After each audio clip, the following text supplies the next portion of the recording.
रक्त हौसला वो मंजर भी आएगा, प्यासे के पास चलकर समंदर भी आएगा। साथियों, रख हौसला वो मंजर भी आएगा, प्यासे के पास चलकर समंदर भी आएगा। थक कर न बैठ ए मंजिल के मुसाफिर, वर्दी मिलेगी और वर्दी मिलने का मजा भी आएगा। हेलो साथियों, नमस्कार, वेलकम टू दृष्टि। एसएससी जीडी की तैयारी करने वाली सभी विद्यार्थियों का स्वागत है आपके अपने प्लेटफॉर्म दृष्टि पर। ठीक है, आज की इस क्लास के माध्यम से हम बात करेंगे हिंदी को लेकर के। ठीक है, हिंदी में अपना जो टारगेट है वो है साथियों 40 में से 40 का स्कोर करना। ठीक है, हिंदी एकमात्र ऐसा सब्जेक्ट है जिसके अंदर पूरे में से पूरे नंबर जो है वो लाए जा सकते हैं। ठीक है, तो चलिए कर लेते हैं शुरुआत। और आज की क्लास का पहला क्वेश्चन, इससे पहले साथियों दृष्टि पर नए हैं और अगर इस बार सपना है वर्दी का तो आज ही दृष्टि को सब्सक्राइब कर लीजिए। ठीक है, देखिए आज की क्लास का अपना पहला क्वेश्चन, आराम से प्रत्येक क्वेश्चन को धैर्य के साथ में समझना है। ठीक है, उसके बाद जो है वो आंसर करना है। पहला क्वेश्चन है कि निम्नलिखित पृष्ठ में दिए गए मुहावरे का सही अर्थ वाला विकल्प है। अच्छा क्वेश्चन है। ठीक है, और एसएससी जीडी का प्रीवियस ईयर क्वेश्चन है, यानी कि पिछले साल इस क्वेश्चन को जो है वो पूछा गया था। ठीक है, निम्नलिखित प्रश्न में दिए गए मुहावरे का सही अर्थ वाला विकल्प जो है वो बताना है। ठीक है, मुहावरा है यहाँ पे अल्लादीन का चिराग। ठीक है, यानी कि इस मुहावरे का सही अर्थ क्या है, अल्लादीन का चिराग, इसका अर्थ क्या होता है। ठीक है, देखो ऑप्शन ए है कि अनुभवी होना। ठीक है, या फिर ऑप्शन बी है कि सतर्क होना। ठीक है, ऑप्शन सी है कि सरल और सज्जन व्यक्ति। ठीक है, ऑप्शन डी कह रहा है कि आश्चर्यजनक वस्तु। बताओ भाई कौन सा ऑप्शन जो है वो सही हो जाएगा। अल्लादीन का चिराग का मतलब जो है, यानी कि इस मुहावरे का अर्थ क्या होता है। ठीक है, बिल्कुल बिल्कुल बिल्कुल, जिनका भी ऑप्शन यहाँ पे आ रहा है डी, ठीक है, उनका बिल्कुल सही हो जाएगा। यानी कि अल्लादीन का चिराग, इसका इस मुहावरे का अर्थ होता है आश्चर्यजनक वस्तु। ठीक है, तो इस प्रश्न का आपका डी ऑप्शन जो है वो बिल्कुल सही हो जाएगा, आश्चर्यजनक वस्तु। ठीक है, अब यहाँ पे बात करें अनुभवी होना। ठीक है साथियों, अनुभवी होना, इसके लिए कौन सा मुहावरा जो है वो सही रहेगा, तो भाई अनुभवी होना यानी कि घाट घाट का पानी पीना। ठीक है, घाट घाट का पानी पीना। ठीक है, अगर आपसे क्वेश्चन पूछे कि घाट घाट का पानी होना, इस मुहावरे का सही अर्थ क्या है, तो साथियों इसका सही अर्थ है अनुभवी होना। ठीक है, घाट घाट का पानी पीना यानी कि अनुभवी होना। ठीक है, देखो सतर्क होना। ठीक है, सतर्क होना, इस मुहावरे का अर्थ क्या है, इसके लिए कौन सा मुहावरा जो है वो प्रयुक्त होगा, यानी कि सतर्क होना। ठीक है, सतर्क होने के लिए अगर आपसे पूछे कि कान खड़े करना। ठीक है, अगर आपसे पूछें कि कान खड़े करना मुहावरे का सही अर्थ क्या है, तो वह सतर्क हो जाना यानी कि कान खड़े करना। ठीक है, उसके बाद में सरल और सज्जन व्यक्ति। साथियों सरल और सज्जन व्यक्ति, इसके लिए कौन सा मुहावरा जो है वो प्रयोग में लाया लाया जाएगा। सरल और सज्जन व्यक्ति के लिए, साथियों सरल और सज्जन व्यक्ति के लिए मुहावरा है कि अल्लाह अल्लाह मियाँ की गाय। ठीक है, अल्लाह मियाँ की गाय, अल्लाह मियाँ की गाय, इस ठीक है, अल्लाह मियाँ की गाय, इस मुहावरे का अर्थ होता है सरल और सज्जन व्यक्ति। ठीक है, तो एक क्वेश्चन से जो है वो चार बहुत ही अच्छे क्वेश्चन जो है वो बन जाते हैं एग्जाम के अंदर। इनमें से कोई भी आपसे जो है वो पूछा जा सकता है। ठीक है, तो आज की क्लास का देखो अगला क्वेश्चन, इस क्वेश्चन का आपका डी ऑप्शन जो है वो बिल्कुल सही हो जाएगा, यानी कि अल्लादीन का चिराग, आश्चर्यजनक वस्तु। ठीक है, घाट घाट का पानी पीना यानी कि अनुभवी होना। ठीक है, कान खड़े करना मतलब सतर्क होना या फिर चौकन्ना होना। ठीक है, अल्लाह मियाँ की गाय यानी कि सरल और सज्जन व्यक्ति। ठीक है, देखो आज की क्लास का अपना अगला क्वेश्चन भाई,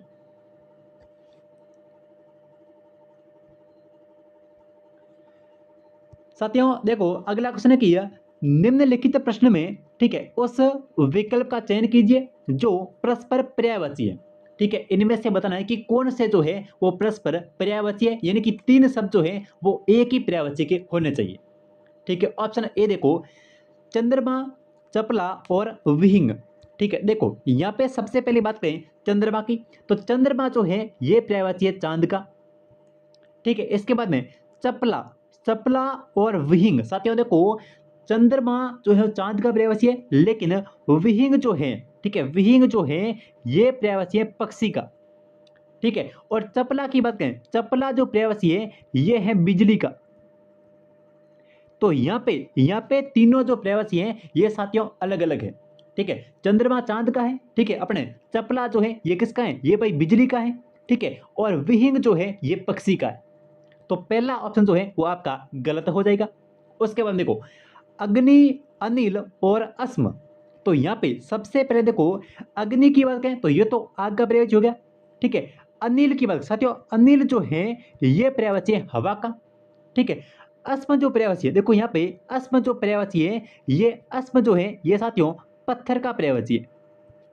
ठीक है, अस्म जो है ये पत्थर का पर्यायवाची है, अनिल जो है ये हवा का पर्यायवाची है। उसके बाद में देखो यहाँ पे व्योम, कौमुदी और तिमिर। ठीक है, व्योम, कौमुदी और तिमिर।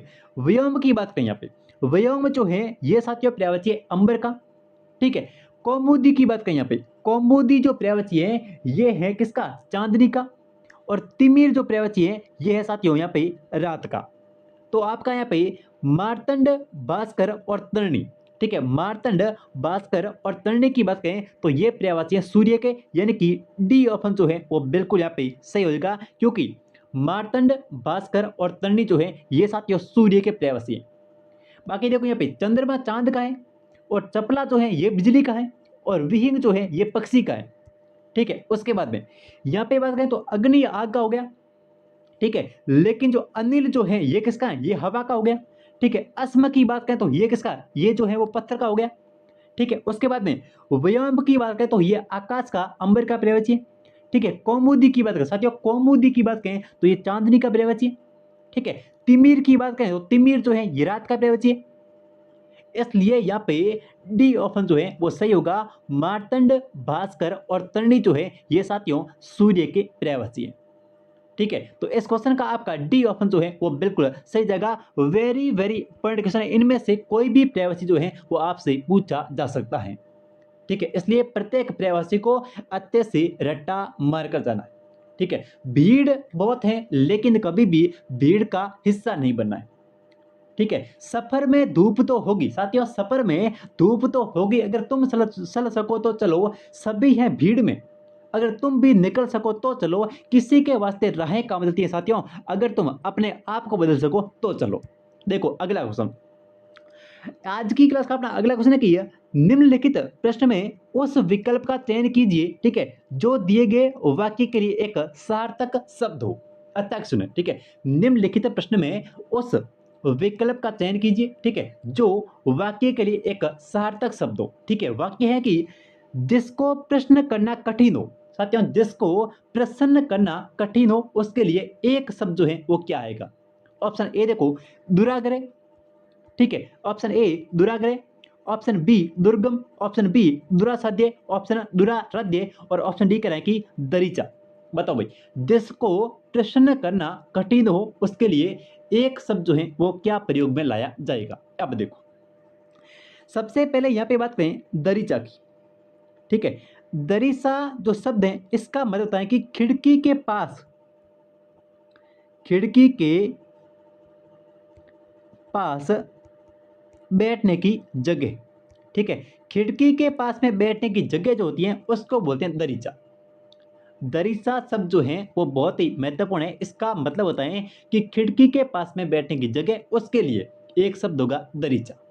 अब देखो दुराग्रह, सबसे पहले जो है दुराग्रह की बात करें तो दुराग्रह का मतलब होता है कि किसी भी अनुचित बात के लिए, किसी भी अनुचित बात के लिए किया गया आग्रह, किया गया आग्रह। ठीक है, किसी भी अनुचित बात के लिए किया गया आग्रह जो है इसके लिए एक शब्द होगा दुराग्रह। किसी भी अनुचित बात के लिए या फिर किसी गलत बात के लिए किया गया जो आग्रह होता है उसको हम बोलते हैं दुराग्रह। ठीक है, उसके लिए एक शब्द होगा दुराग्रह। उसके बाद में दुर्गम की बात करें, देखो दुर्गम का मतलब एक कठिन रास्ता। दुर्गम यानी कि कठिन रास्ता। ठीक है, दुराराध्य की बात करें तो जिसको प्रश्न करना कठिन हो, जिसको प्रश्न करना कठिन हो, उसके लिए एक शब्द होगा दुराराध्य। ठीक है, तो जिनका भी ऑप्शन डी आ रहा है उनका बिल्कुल सही हो जाएगा। दुराराध्य यानी कि जिसको प्रश्न करना कठिन हो, उसके लिए एक शब्द होगा दुराराध्य। ठीक है, दुराग्रह यानी कि अनुचित बात के लिए किया गया कोई आग्रह, वो होता है दुराग्रह। ठीक है, दुर्गम का मतलब कोई कठिन रास्ता। ठीक है, दरीचा का मतलब हो गया कि खिड़की के पास में बैठने की जगह। ठीक है, तो इस क्वेश्चन का आपका सी ऑप्शन जो है वो बिल्कुल सही हो जाएगा। आज की क्लास का अगला क्वेश्चन साथियों, इस क्लास की कंप्लीट पीडीएफ जो है वो आपको आपके अपने दृष्टि के टेलीग्राम पर मिल जाएगी। ठीक है, देखो अगला क्वेश्चन है कि इनमें से ठीक है किस विकल्प में दिए गए शब्द जो है वो परस्पर पर्यायवाची नहीं है। अच्छा क्वेश्चन है, और इस प्रकार के क्वेश्चन जो है वो सबसे ज्यादा एसएससी जीडी के अंदर पूछे जाते हैं। इनमें से किस विकल्प के अंदर दिए गए शब्द जो है ये परस्पर पर्यायवाची नहीं है। ठीक है, देखो सबसे पहले यहाँ पे देखो ऑप्शन ए कह रहा है कि जननी, प्रसू और अंबा। ठीक है, जननी, प्रसू और अंबा। साथियों, जननी की बात करें, प्रसू की बात करें या फिर अंबा की बात करें, ठीक है, ये पर्यायवाची है किसके? ये पर्यायवाची है माता के। ठीक है, यहाँ पे जननी, ठीक है, प्रसू और अंबा जो है ये माता के पर्यायवाची। उसके बाद में देखो मेंढक, दादूर और मंडूक। ठीक है, मेंढक, दादूर और मंडूक जो है ये पर्यायवाची है किसके? ये है मेंढक के पर्यायवाची, ये अपने मेंढक के पर्यायवाची है। ठीक है, उसके बाद में देखो जीवा, रसना और अक्सी। साथियों, जीवा और रसना, ठीक है, जीवा और रसना। ठीक है, देखो भाई जीवा और रसना ये तो पर्यायवाची हो गए जीव के। ठीक है, जीवा और रसना की बात करें तो ये पर्यायवाची किसके हैं? ये पर्यायवाची हो गए जीव के। ठीक है, लेकिन यहाँ पे अक्सी की बात करें साथियों, यहाँ पे अक्सी शब्द की बात करें तो अक्सी जो है ये पर्यायवाची है आंख का। ठीक है, अक्सी जो है ये पर्यायवाची किसका है? ये आंख का पर्यायवाची है। अक्सी हो गया, नयन हो गया, लोचन हो गया, सच्चू हो गया, ये सभी जो है वो आंख की पर्यायवाची है। तो यहाँ पे अक्सी जो है ये आपका आंख का पर्यायवाची है। बाकी देखो हस्त है, कर है और पानी जो है ये पर्यायवाची है हाथ के। ठीक है, ये अपने हाथ के पर्यायवाची हैं। तो यहाँ पे आपका सी ऑप्शन जो है वो सही नहीं है, यानी कि परस्पर पर्यायवाची जो है वो नहीं है, तो आपका सी ऑप्शन यहाँ पे सही होगा। बाकी देखो जननी, प्रसू और अंबा किसके पर्यायवाची है? ये पर्यायवाची है माता की। ठीक है, मेंढक, दादूर और मंडूक ये किसके पर्यायवाची है? ये अपने मेंढक के पर्यायवाची है। ठीक है, इसके बाद में देखो हस्त, कर और पानी जो है ये हाथ के पर्यायवाची। ठीक है, देखो अगला क्वेश्चन आज की क्लास का, देखो अगला क्वेश्चन है और बहुत ही अच्छा क्वेश्चन है। देखो साथियों निम्नलिखित प्रश्न में, देखो निम्नलिखित प्रश्न के अंदर 4 विकल्पों में से ठीक है उस विकल्प का चयन कीजिए जो रेखांकित शब्द युग्म का सही अर्थ हो। ठीक है, रेखांकित शब्द युग्म जो है वो है अम्बुद और अम्बुधि। ठीक है, इसका सही अर्थ क्या है? सबसे पहले यहाँ पे अम्बु की बात करें। ठीक है, अम्बु, साथियों अम्बु का मतलब हो गया जल। अम्बु जो है इसका मतलब होता है जल।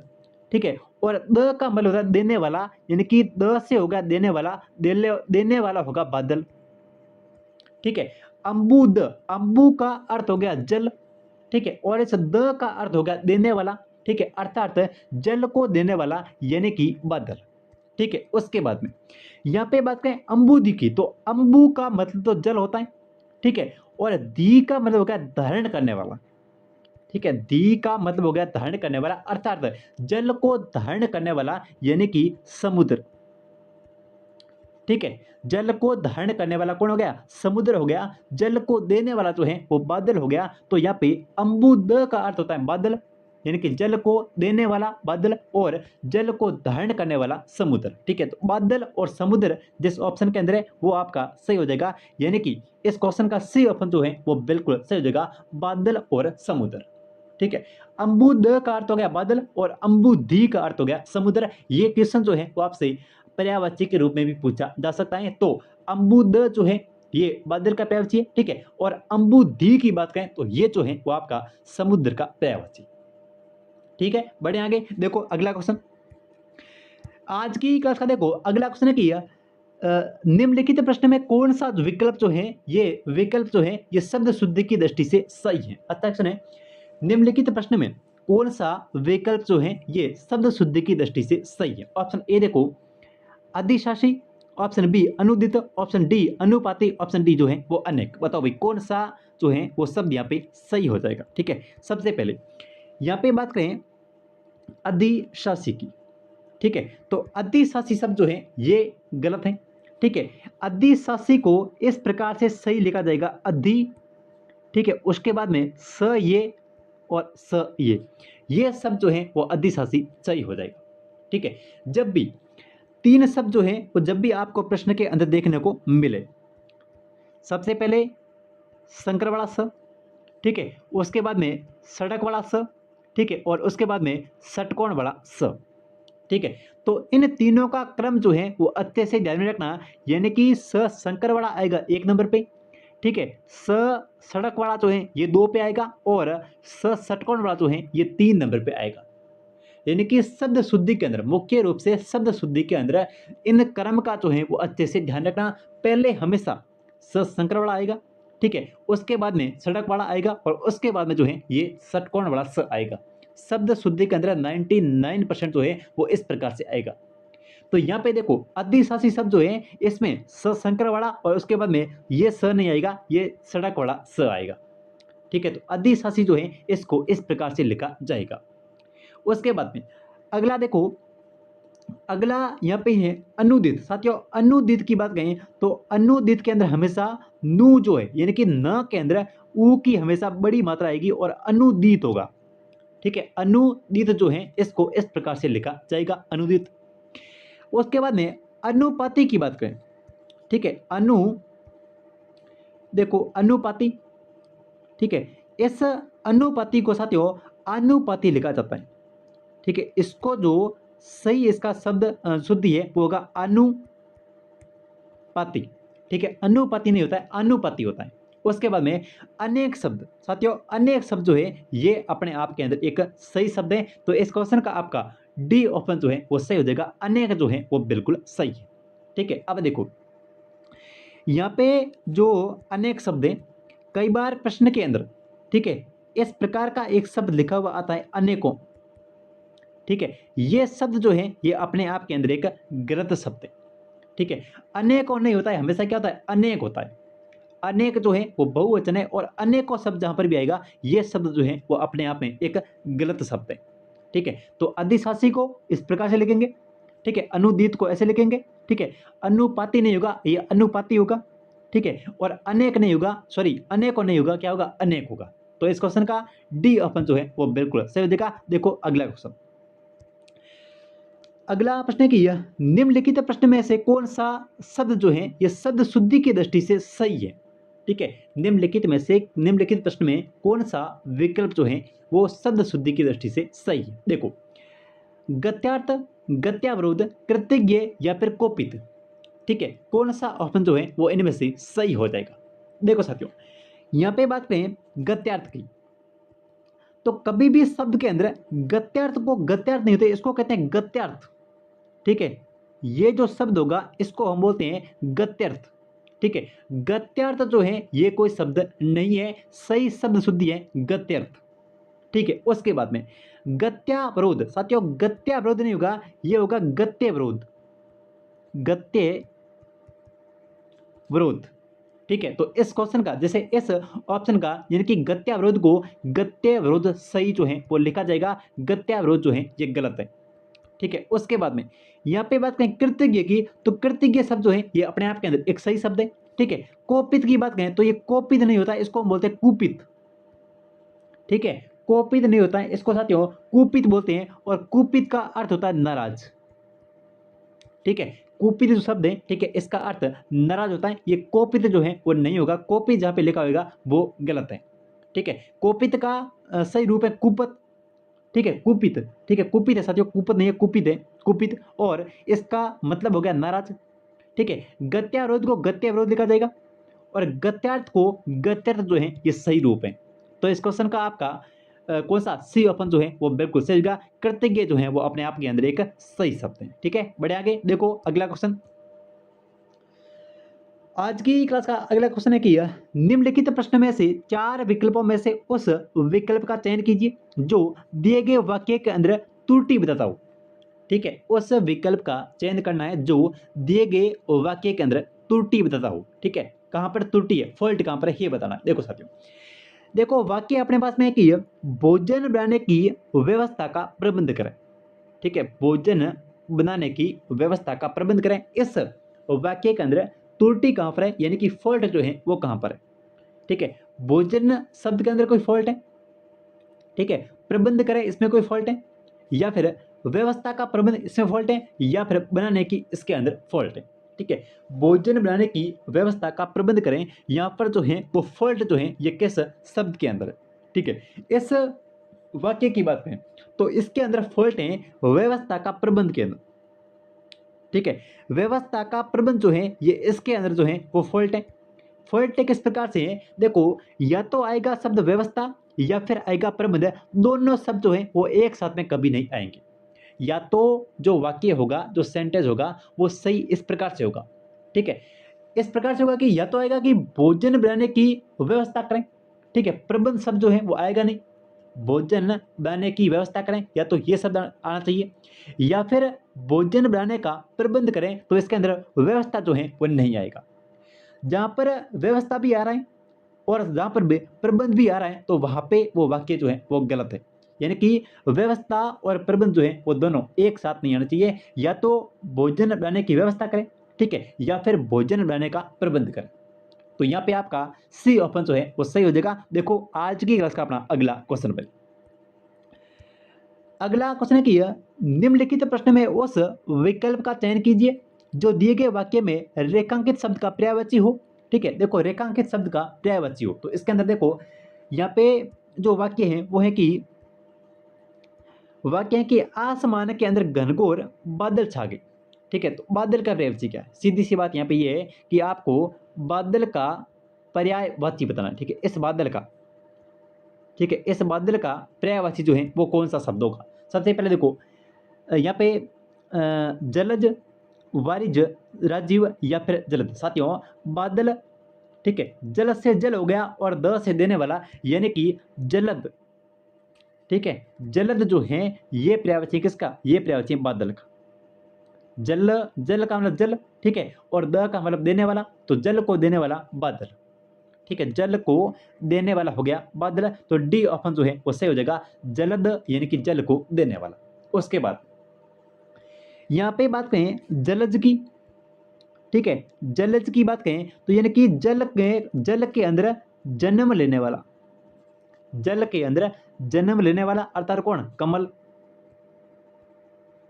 ठीक है, उसके बाद में वारिज, वारिज का मतलब जल होता है और ज का मतलब का जन्म लेने वाला, वारिज का मतलब भी कमल होता है। ठीक है, और राजीव की बात करें तो राजीव का मतलब भी जो पर्यायवाची शब्द है वो हो गया कम्बल। ठीक है, इसके अलावा शब्द अगर आए उत्पल, ठीक है, तो इसका मतलब भी, इसका जो उत्पल शब्द है ये भी कमल का पर्यायवाची है। तो जलज हो गया, ठीक है, वारिज हो गया, राजीव हो गया, उत्पल हो गया, ये सभी जो है वो कमल के पर्यायवाची हैं। तो बादल के लिए जो सही पर्यायवाची होगा वो होगा जलद यानी कि जल को देने वाला। ठीक है, अगर इसके अंदर यहाँ ज के अंदर अगर ध लग जाए तो ये समुद्र के पर्यायवाची हो गए। जलध यानी कि जल को धारण करने वाला समुद्र। ठीक है, वारिध यानी कि जल को धारण करने वाला यानी कि समुद्र। ठीक है, अगर द लग जाए तो फिर जल को देने वाला अर्थात बादल। ठीक है, जलद हो गया, वारिद हो गया, राजिद हो गया, इस प्रकार से। ठीक है, तो इस क्वेश्चन का आपका डी ऑप्शन जो है वो बिल्कुल सही हो जाएगा। देखो अगला क्वेश्चन, अगला प्रश्न की निम्नलिखित प्रश्न में कौन सा वाक्य जो है वो शुद्ध है। ठीक है, इनमें से इस प्रश्न के अंदर कौन सा वाक्य जो है वो शुद्ध है। देखो ऑप्शन ए कह रहा है कि शिकारी ने उस पर गोली चलाई, ठीक है, पर शेर बच निकला। ठीक है, क्या ये वाक्य सही है, शुद्ध है। ठीक है, ऑप्शन बी देखो, महादेवी वर्मा हिंदी की प्रसिद्ध कवि है। महादेवी वर्मा जो है वो हिंदी की प्रसिद्ध कवि है। ऑप्शन है सी कह रहा है कि श्याम आज कोलकाता से वापस लौट आए, या फिर ऑप्शन डी है कि मेरा नाम मोहन है। इनमें से कौन सा ऑप्शन जो है वो सही हो जाएगा, कौन सा वाक्य जो है वो यहाँ पे परफेक्ट है यानी कि शुद्ध है। ठीक है, ऑप्शन ए की बात करें तो शिकारी ने उस पर गोली चलाई पर शेर बच गया, ये जो है वो अपने आप में गलत है। ठीक है, शिकारी ने शेर पर गोली चलाई पर वह बच निकला। शिकारी ने किस पे गोली चलाई? शेर के ऊपर गोली चलाई। ठीक है, शेर पर गोली चलाई पर वह बच निकला, ये अब वाक्य जो है वो सही हो गया। उसके बाद में यहाँ पे बात करें, महादेवी वर्मा हिंदी की प्रसिद्ध कवि है, कवि नहीं है, महादेवी वर्मा जो है ये एक स्त्रीलिंग है, और स्त्रीलिंग के लिए कवि का स्त्रीलिंग होगा कवयत्री, कवयत्री। ठीक है, महादेवी वर्मा हिंदी की प्रसिद्ध कवि नहीं है, कवयत्री है, क्योंकि कवि जो है ये कवि के अगर यहाँ पे पुल्लिंग होता तो यहाँ पे कवि होता, लेकिन यहाँ पे महादेवी वर्मा जो है वो स्त्रीलिंग है, इसलिए कवि का स्त्रीलिंग रूप है कवयत्री। ठीक है, ऑप्शन सी देखो, श्याम आज कोलकाता से वापस लौटा है। अब श्याम आज कोलकाता से वापस और लौटा दोनों शब्द एक साथ नहीं आएंगे। ठीक है, श्याम आज कोलकाता से लौटा है, ये वाक्य अब जो है वो सही बन गया, और मेरा नाम जो है वो मोहन है, अपने आप में बिल्कुल सही। ठीक है, तो इस क्वेश्चन का आपका डी ऑप्शन जो है वो बिल्कुल सही हो जाएगा, मेरा नाम मोहन है। ठीक है, बढ़े आगे, देखो नेक्स्ट क्वेश्चन। अगला प्रश्न है कि यह काट का उल्लू मुहावरे का अर्थ है। ठीक है, काट का उल्लू मुहावरे का अर्थ जो है वो क्या है? ऑप्शन ए देखो, चौकन्ना होना, या फिर घातक व्यक्ति। देखो चौकन्ना होना, इसके लिए मुहावरा है कान खड़े करना। ठीक है, कान खड़े करना यानी कि चौकन्ना होना। ठीक है, ऑप्शन बी की बात करें कि घातक व्यक्ति के लिए मुहावरा होगा काला नाग। ठीक है, काला नाग मुहावरे का अर्थ है घातक व्यक्ति। ठीक है, किसी की बात के ऊपर ध्यान न देना, इसलिए इसके लिए जो मुहावरा होगा किसी की बात के ऊपर ध्यान नहीं देना, यानी कि कान में तेल डालना। ठीक है, किसी की बात पर ध्यान न देना यानी कि कान में तेल डालना। अगर इस प्रकार का मुहावरा आता है कि कान में तेल डालना, मुहावरे का सही अर्थ क्या है? तो इसका सही अर्थ है कि किसी की बात के ऊपर ध्यान नहीं देना, यानी कि कान में तेल डालना। यहाँ पे पूछा है काट का उल्लू, तो काट का उल्लू के लिए आएगा निपट मूर्ख, यानी कि एकदम से जो है वो मूर्ख, जिसको कितना भी समझाओ लेकिन उसके समझ में बात नहीं आती है, काट का उल्लू यानी कि निपट मूर्ख। ठीक है, तो इस क्वेश्चन का आपका डी ऑप्शन जो है वो बिल्कुल सही जगह। देखो अगला क्वेश्चन, अगला प्रश्न की है बहती गंगा में हाथ धोना, इस मुहावरे का ठीक है सही अर्थ बताइए। देखो बहती गंगा के अंदर हाथ धोना, इस मुहावरे का अर्थ क्या है? ऑप्शन ए देखो, अधिक से अधिक उन्नति होना, या फिर अवसर का फायदा उठाना, या फिर असंभव कार्य को संभव करना, या फिर बहुत परिश्रम करना। साथियों यहाँ पे बात करें, बहती गंगा के अंदर हाथ धोना यानी कि अवसर का फायदा उठाना। ठीक है, तो जिनका भी ऑप्शन यहाँ पे बी आ रहा है उनका बिल्कुल सही जगह, अवसर का फायदा उठाना। ठीक है, अगला क्वेश्चन, अगला प्रश्न की है जान पर खेलना मुहावरे का सही अर्थ है। ठीक है, जान पर खेलना मुहावरे का सही अर्थ है। ठीक है, ऑप्शन ए देखो, जोखिम उठाना, ऑप्शन बी करा कि सांस दिखाना, यहाँ पे सांस है। ठीक है, सांस दिखाना, जोर लगाना, या फिर हार मानना। ठीक है, देखो जान पर खेलना, इसका सही अर्थ है कि जोखिम उठाना। ठीक है, उसने अपनी जो है वो जान पर खेलकर जो है वो उसकी जान बचाई, यानी कि जोखिम उठाना, जान पर खेलना यानी कि जोखिम उठाना। ठीक है, तो ए ऑप्शन जो है वो बिल्कुल सही हो जाएगा। देखो अगला क्वेश्चन, अगला प्रश्न की है गंगा गए गंगादास जमुना गए जमुनादास कहावत का अर्थ क्या है? अच्छा क्वेश्चन। ठीक है, गंगा गए गंगादास और जमुना गई जमुनादास, इस कहावत का सही अर्थ क्या है? ऑप्शन ए देखो, पुण्य आत्मा, ऑप्शन बी तीर्थ यात्री, ऑप्शन सी अवसरवादी, ऑप्शन डी जो है वो स्वार्थी। ठीक है, गंगा गए गंगादास और जमुना गए, यहाँ पे जमुना गई है। ठीक है, जमुना गई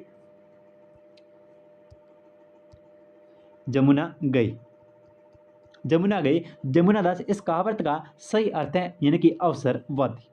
ठीक है, तो आपका सी ऑप्शन बिल्कुल यहाँ पे सही हो जाएगा। गंगा गई गंगादास और जमुना गई जमुना दास का कहावत का अर्थ है कि अवसर वाती। ठीक है, अगला क्वेश्चन देखो। अगला प्रश्न है कि निम्नलिखित में से, ठीक है, किस शब्द का अर्थ डेपुटेशन से संबंधित नहीं है?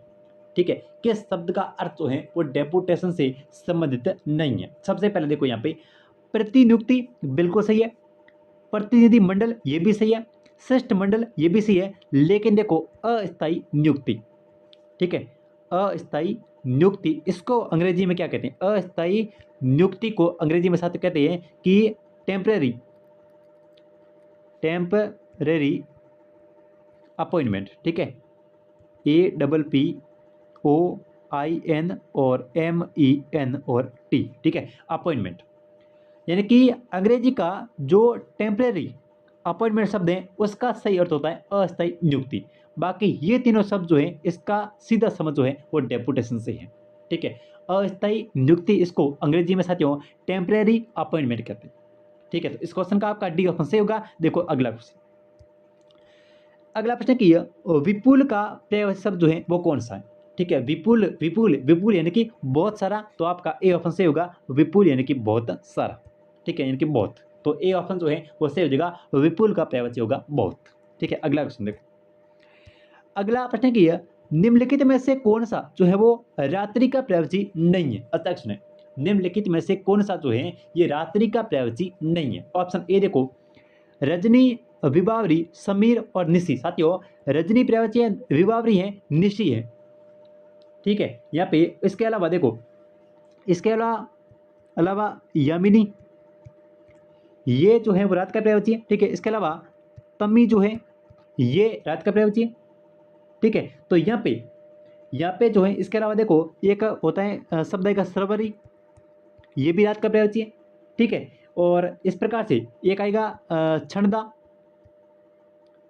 ठीक है, क्षणदा ये भी रात का पर्यायवाची है। लेकिन देखो यहाँ पे समीर की बात करें साथियों, समीर जो है ये पर्यायवाची है हवा का या फिर वायु का। ठीक है, ये जो पर्यायवाची है ये अपने वायु का पर्यायवाची है। कौन सा? समीर। बाकी आपका देखो रजनी रात का है, ठीक है, विभावरी ये भी रात का है, निशी रात का है, यामिनी रात का है, तमी रात का है, श्रवरी और क्षणदा ये सभी जो है वो रात के पर्यायवाची है। लेकिन समीर की बात करें तो ये अपना वायु का पर्यायवाची। ठीक है, तो इस क्वेश्चन का आपका सी ऑप्शन जो है वो बिल्कुल सही जगह समीर। ठीक है, चलो नेक्स्ट अगला प्रश्न भाई। अगला प्रश्न की निम्नलिखित में से कौन सा जो है वो शनि का विलोम शब्द है? अच्छा, निम्नलिखित में से कौन सा जो है ये अपने क्षणिक का विलोम शब्द है? ठीक है, काल, आसनिक, अक्षय या फिर शाश्वत। साथियों क्षणिक का मतलब पल भर के अंदर और शाश्वत का मतलब जो हमेशा रहता है। तो आपका डी ऑप्शन जो है वो सही होगा, क्षणिक का पर्यायवाची है शाश्वत। ठीक है, देखो अगला क्वेश्चन। अगला प्रश्न है कि निम्नलिखित में से कौन सा अनुराग का एक विलोम शब्द है? ठीक है, अनुराग का विलोम शब्द कौन सा है? अक, दिवेश, विराग या फिर राग। साथियों अनुराग की बात करें, ठीक है, तो इसका जो विलोम शब्द है वो है विराग। ठीक है, विराग और अनुराग, तो आपका सी ऑप्शन जो है वो सही होगा, विराग और अनुराग। ठीक है, देखो अगला, और आज की क्लास का अपना अगला क्वेश्चन है। ठीक है, और इस क्वेश्चन का आंसर जो है वो आपको कमेंट करके बताना है। ठीक है, क्वेश्चन है कि इनमें से कौन सा विलोम युग्म जो है वो सही है? इनमें से कौन सा विलोम युग्म जो है वो सही है? संपत्ति विपत्ति सही है, इष्ट अनिष्ट सही है, उर्वर ऊसर सही है या फिर अचल और अविचल सही है? इस क्वेश्चन का आंसर जो है वो आपको कमेंट करके बताना है। मिलते हैं एक नई क्लास में, तब तक के लिए जय हिंद जय भारत।